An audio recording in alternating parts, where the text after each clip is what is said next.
প্রিয় ভাই বোনেরা, আশা করি আপনারা সকলেই খুবই ভালো আছেন। আমার কৃষ্ণকথা চ্যানেলে আমি আপনাদের সকলকে স্বাগত জানাই। আজ আমি আপনাদের আলোচনা করব যে প্রভু যিশুর একটি ছোট শিক্ষণীয় বিষয় নিয়ে, ভিক্ষা দেওয়ার বিষয়, শিক্ষা, এই বিষয় নিয়ে আজ আমি আপনাদের মাঝে আলোচনা করব, যা বাইবেলে লিখিত মথি 6 অধ্যায় 1 থেকে 4 পদে উল্লেখিত। তো চলুন বেশি দেরি না করে ভিডিওটি শুরু করা যাক। ভিক্ষা দেওয়ার বিষয় শিক্ষা। সাবধান, লোককে দেখানোর জন্য কোনো ধর্মকর্ম করো না। যদি করো তবে তোমাদের স্বর্গস্থ পিতার কাছ থেকে কোনো পুরস্কার পাবে না। এই জন্য যখন তুমি ভিক্ষা দাও তখন ভণ্ডদের মতো করো না।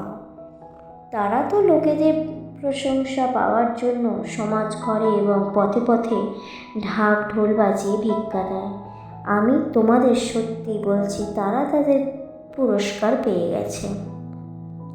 কিন্তু তুমি যখন ভিক্ষা দাও তখন তোমার ডান হাত কি করছে তা তোমার বাঁ হাতকে জানতে দিও না, যেন তোমার ভিক্ষা দেওয়া গোপনে হয়। তাহলে তোমার পিতা, যিনি গোপনে সব কিছুই দেখেন, তিনি তোমাকে পুরস্কার দেবেন। প্রিয় ভাই বোন, আশা করি এই ছোট্ট শিক্ষণীয় বিষয়টি আপনারা বুঝতে পেরেছেন।